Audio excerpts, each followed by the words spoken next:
కూటమి ప్రభుత్వం ప్రజల సమస్యలు పరిష్కరిస్తుందే తప్ప మొహం చాటేయదని ఉప ముఖ్యమంత్రి పవన్ కళ్యాణ్ ఉద్ఘాటించారు.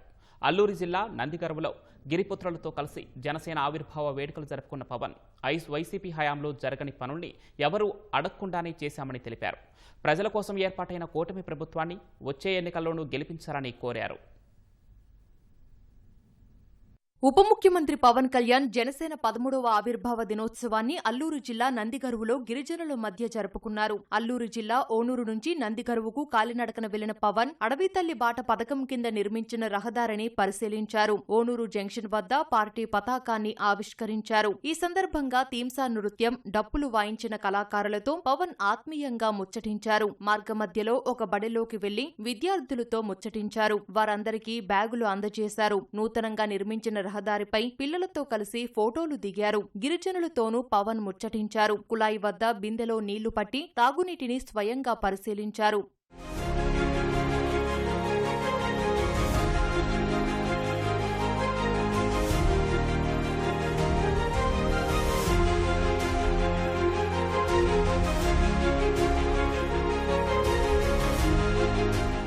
అనంతరం నందిగరువులో గిరిజనులతో మాటామంతి నిర్వహించారు. అడవి బిడ్డల సమస్యలను సావధానంగా విన్నారు. వాటి పరిష్కారానికి అక్కడే ఉన్న అధికారులతో భరోసా ఇప్పించారు. లక్షల మంది మధ్య కాకుండా డోలి మోతలతో సతమతమవుతున్న గిరిజన ప్రాంతంలో జనసేన ఆవిర్భావ వేడుకలు నిర్వహించుకోవటం సంతోషంగా ఉందన్నారు. 70 ఏళ్లుగా మౌలిక సదుపాయాలు లేని ప్రాంతాల్లో రహదారులు వేసి ప్రజల మొహాల్లో వెలుగులు చూడడం తనకెంతో ఆనందాన్ని ఇచ్చిందని జనసేనాని సంతోషం వ్యక్తం చేశారు.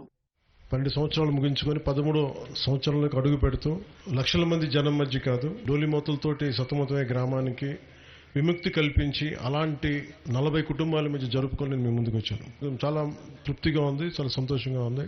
70 సంవత్సరాలుగా రోడ్డు లేని ఈ రోడ్డుకి ఒకసారి ఫోటోలు చూస్తే ఇది ఏ రోడ్డు అని చెప్పి దాని మీద కామెంట్స్ కూడా ఉన్నాయి. అంత క్లీన్ గా ఉంది రోడ్డు. సమస్యలన్నీ ఒక రాత్రికి రాత్రి తీరవు.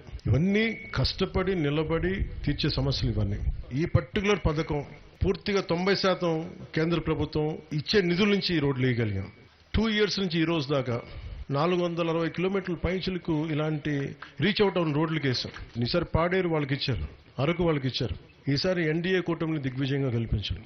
నేను పార్టీ చూడలేదు, వీళ్ళు మనకు ఓట్లు వేశారా లేదా చూడలేదు. మీరు మా అన్నదమ్ముల మా ఆడపడుచులు అదే చూశాను, అంతకుమించి నేనేం చూడలేదు.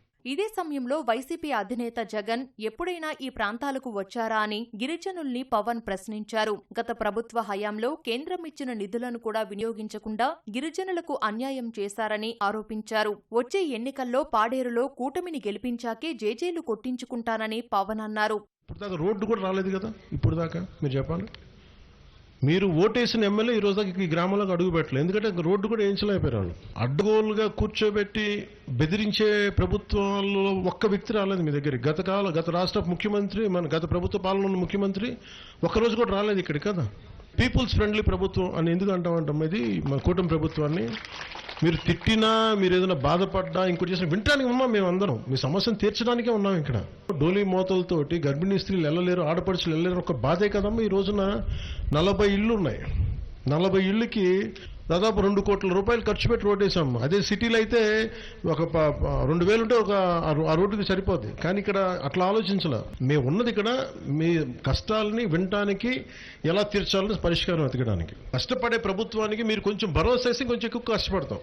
ఎంతమంది వచ్చి నన్ను రోడ్లు అడిగారు చెప్పండి? ఎవరు వచ్చి నన్ను అడగల. మీ కష్టాన్ని నేను చూసి నేను కూర్చోబెట్టి పని కట్టుకుని రోడ్లు వేయించాను. నందిగరువులో గిరిపుత్రుల సమస్యలు విన్న పవన్ రోడ్లు, డ్రైనేజీ సహా పాఠశాలల నిర్మాణానికి నిధులు మంజూరు చేస్తున్నట్లు ప్రకటించారు.